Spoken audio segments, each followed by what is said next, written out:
Maintenant que toutes nos préparations sont prêtes, on va maintenant passer au montage du gâteau. Donc c'est vraiment l'étape qui demande le plus de matériel et d'ingrédients. Donc on va tout lister pour bien se remettre dans le bain. Donc du coup on aura besoin d'un plateau tournant. Donc ça se trouve vraiment facilement dans le commerce. Le mien je l'ai acheté à Ikea. C'est même un plateau de fromage il me semble.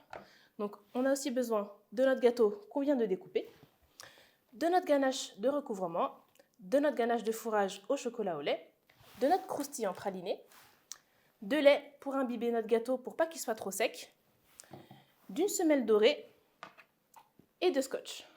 Donc on va d'abord commencer par prendre un petit bout de scotch qu'on va retourner sur lui-même pour faire comme un scotch double face en fait. Hop, et je mets au milieu de mon plateau. Je viens ensuite coller ma semelle dorée. Voilà. Pourquoi je fais ça? C'est en fait, ça va me servir tout à l'heure pour le lissage, pour pas que mon gâteau y glisse. Ensuite, je vais prendre ma ganache de recouvrement.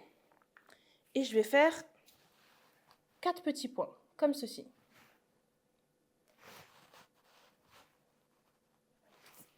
Voilà. Et je vais placer mon premier disque de gâteau.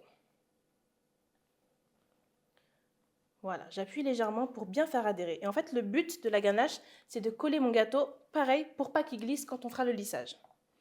Donc là, je ne sais pas si vous voyez, mon disque, il est un tout petit peu plus grand que mon gâteau. Et ça va me servir après pour mon lissage. Maintenant, je vais prendre mon lait et je vais imbiber mon gâteau. Légèrement comme ceci. Il n'y a pas besoin d'en mettre trop, sinon à la découpe, elle ne sera pas nette. Et en plus, le gâteau, il risque de s'écrouler. Donc c'est vraiment histoire que notre gâteau ne soit pas trop sec. Voilà. Maintenant, je vais prendre ma ganache de recouvrement. Donc, je vous ai dit tout à l'heure qu'on a besoin de faire un boudin de sécurité pour pas que notre fourrage il s'échappe. Donc c'est avec notre ganache de recouvrement qu'on va faire ça. Donc je me mets à environ 1 cm au bord et je vais venir faire un boudin.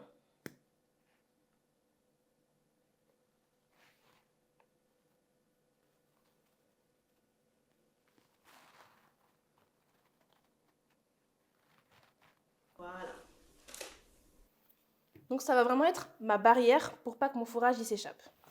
Ensuite, je prends ma ganache au chocolat au lait et je vais venir fourrer mon gâteau. Je vais faire un petit escargot comme ça.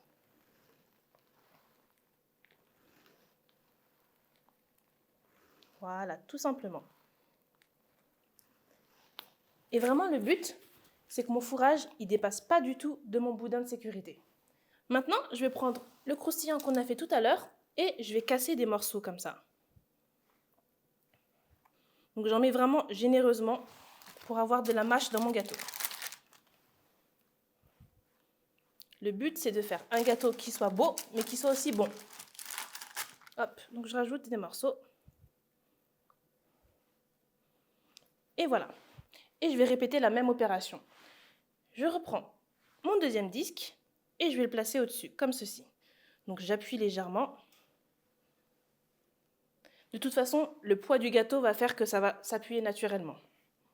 Hop, et c'est parti. Je réimbibe mon gâteau.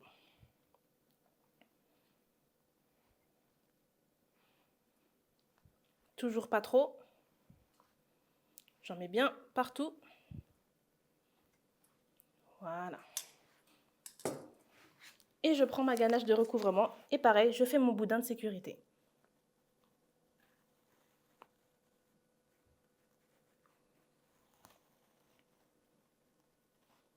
Voilà, je vais bien au bord de mon gâteau. S'il y a des petits trous comme ceci, pas de souci, on le comble comme ça. Et pareil, je viens fourrer mon gâteau. Petit escargot.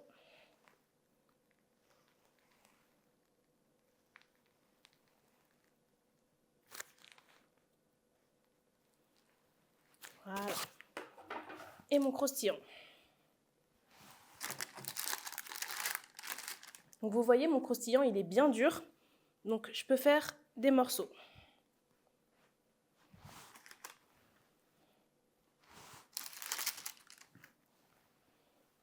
Voilà. Et on continue comme ça jusqu'à la fin du gâteau. Donc là, ma ganache montée, je l'ai juste montée comme une chantilly avec mon robot juste avant de la mettre en poche.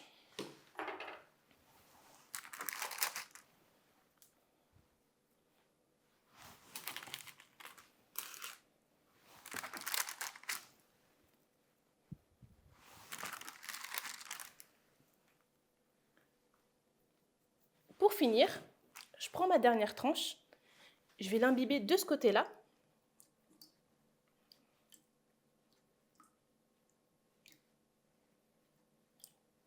Et là, vous voyez, je vais retourner comme ceci. Et en fait, ça va faire un espèce de chapeau pour fermer mon gâteau. Donc, ça va bien nous aider pour la suite parce que ça fait un côté bien lisse. Voilà. Et j'appuie vraiment légèrement comme ça. Je peux me mettre à la hauteur de mon gâteau pour vérifier qu'il est bien droit, sans trop appuyer, sinon ma ganache elle va s'échapper. Et voilà. Le montage de mon gâteau est terminé. Maintenant, je vais prendre mon gâteau avec le plateau et je vais le mettre au frais pour au moins 20 à 30 minutes.